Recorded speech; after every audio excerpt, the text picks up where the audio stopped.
So perhaps you have a drone, but what you have found is that the photogrammetry software is just too expensive or too difficult to use. And if that's the case, this is an excellent video for you, or if you're just curious as well. I want to tell you all about Map Pilot Pro and the processing software Maps Made Easy. This is Map Pilot Pro, available on Android and iOS free of charge. And you'll see it is available for quite a long list of the DJI drones and also the Autel drones, which is a pretty cool feature. So it's pretty straightforward to use, much like any other flight planning app for drones these days. You just select a normal mission, you go to the area of interest, and to start drawing the polygon, you tap and you hold on the screen, and that will place the first point.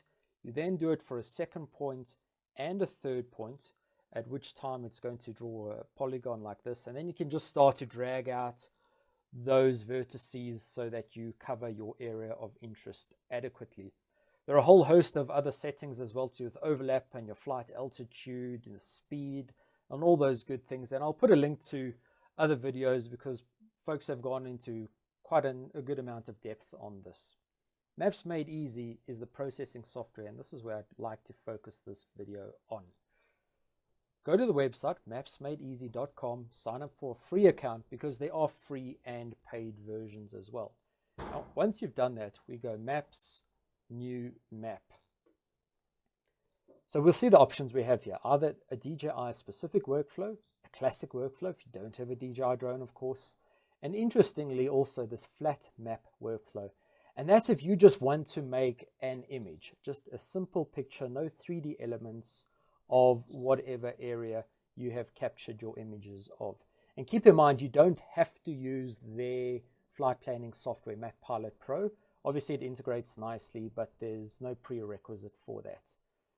So to begin, we want to upload images, and we can see that you are able to use any one of these cloud storage areas, or if you have the images already on your local computer, you just select and upload.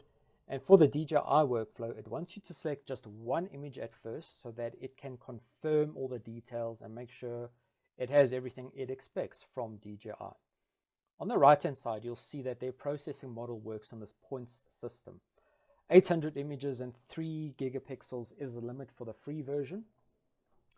And you'll see there are different processing speeds, right away, or mid-range, or the slow version. But if you're working on the free model, you'll have to choose the slow version, which says 24 hours. But although it says that, on my first try, I got my result within 2 hours, which is pretty cool. Output options, there's quite a host, but you'll see some of them are limited to the paid accounts. Even though we can't select full 3D, the free option will still give you an author image, a digital elevation model, and an OBJ 3D model as well. We then want to go down and give our project a name and agree that we have flown in a way that makes sense in terms of having enough overlap and a good enough image quality. And we also just want to approve the information. We then go ahead and upload our images and select all of your DJI images. And you'll see there's a small error here, and that's just because all those images I chose, there was one that is not a DJI image, so we can ignore that. But what we notice now, interestingly, is on the right-hand side, it's telling me that I require 138 points. And that's just because I've flown a double image grid, and it goes over that 3 gigapixel limit. What I can do to get away from that is to drop the resolution to a half, which is what I'm going to do in this case. But as you can see, I have that double grid. I could have just deleted one of those passes, because even with the single grid pass, I would have got some good results. We then select upload images when we've got everything ready and good to go, and it will start uploading and processing. So the upload does take quite a while if you have a lot of images. What Maps Made Easy will then do is they will send you an email to confirm that your processing has commenced, and there's a link that you can click on and go and have a look and see what their progress looks like. When it's finished, they'll send you another email, and this link will then take you through to the results of your processing.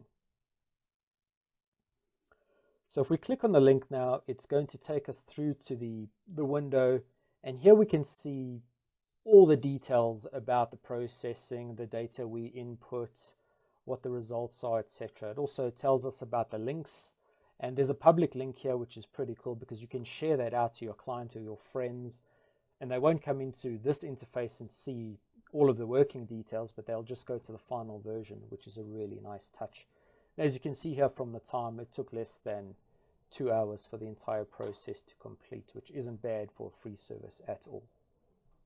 There's a whole list of details that you can take a look at. That's all about the imagery that was input, the processing parameters, and all those good things. And on the right hand side we see download options, because we're able to actually download all of this data to work offline as well, and we will take a look at that a little bit later. At the bottom of the screen we see the overlap report, and it just confirms when we have a look at it that there was a good amount of overlap in the central area for this flight, and on the periphery we can see where there was less overlap, and obviously we expect the accuracy to be a little bit worse in those regions. Also keep in mind this is a free service, so we're not expecting the world's greatest results, but to be honest it's pretty impressive considering what we are not paying for it. Very nice in this viewer is that we can also turn on the elevation model, and we see the color grid there at the bottom, and it looks to be quite accurate compared to what I know this terrain is. On the left hand side a whole lot of tools where we can draw polygons, so let's go into the full screen view and see what we can play with. So this is the full screen view now obviously, and we have our author image loaded over there, and as we zoom in we wait for it to load a bit, and even though this is processed at half resolution, the result is not bad at all. Again, when we do get to the edges, the periphery of the image or of the capture area, we do see some smearing and drop off. 100% expected. That would always happen regardless of the software we're using, unless we clipped the boundaries. We want to start placing some elements. So very nicely there's a line tool here, so we place the line tool, and you can see as we click on these vertices it updates to tell us what the length of that line is.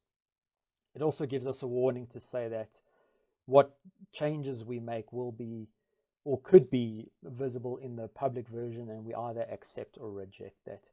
We can also place these place markers, we can give them name, we can annotate them as well, place polygons, place shapes, all sorts of different things.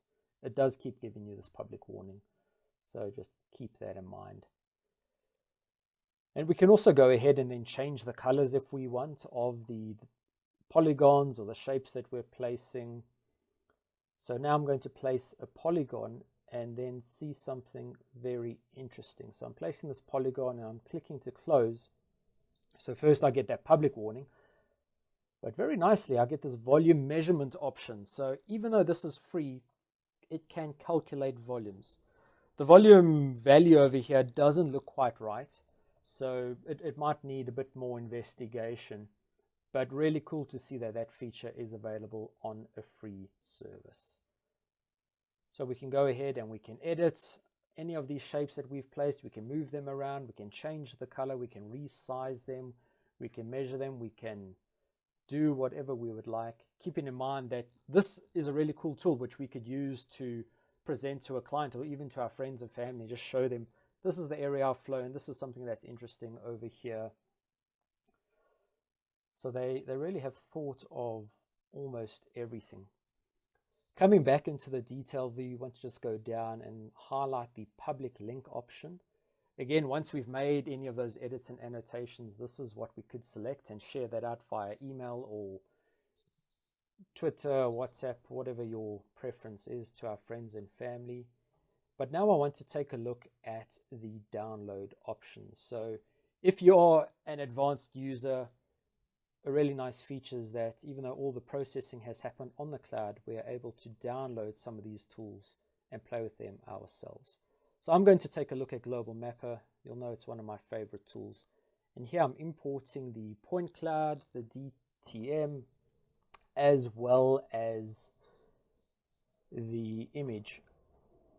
So I'm going to keep this in meters just because my Global Mapper is set to work in meters. but obviously we can change that as we see fit. And let's start by looking at the point cloud. So this is the point cloud that the software has produced. We see it's a little bit sparse on the edges. Again, absolutely fine. We do expect that. And going into the 3D viewer, well, we see a bit of noise where the water is and on the periphery again. But that's nothing that can't be cleaned. A bit of manual effort is always required with a photogrammetric project. Zooming in, we see the density of the point cloud. Not bad at all. I think this is just over 5 million points for this region. So quite impressive. Turning off the RGB view of the point cloud, we can see what else is available to us. It has produced it with intensity, well, a pseudo faked intensity, still looks pretty impressive, and an elevation as well. So Maps Made Easy really does give you a whole host of options. This is now the ortho mosaic that I'm looking at. Again, it's done a really nice job. And here in post-processing, if we want, we could perhaps go into our imagery, and if we weren't satisfied with the color, perhaps just up the contrast again or do whatever we wanted here. A bit exaggerated, but really just to prove the point of how we can edit our imagery. Looking at the metadata, we see everything is geolocated. It's used the GPS coming off of the DJI drone that's embedded in the EXIF data of those images as well. We see our pixel resolution, all the details of the imagery that it's saved into that file's metadata. This is now an image of the digital elevation model. I say it's an image because it's not true 3D. This is just a picture to pass on. But here now we have the true 3D digital elevation model. We can see our scale bar on the left-hand side.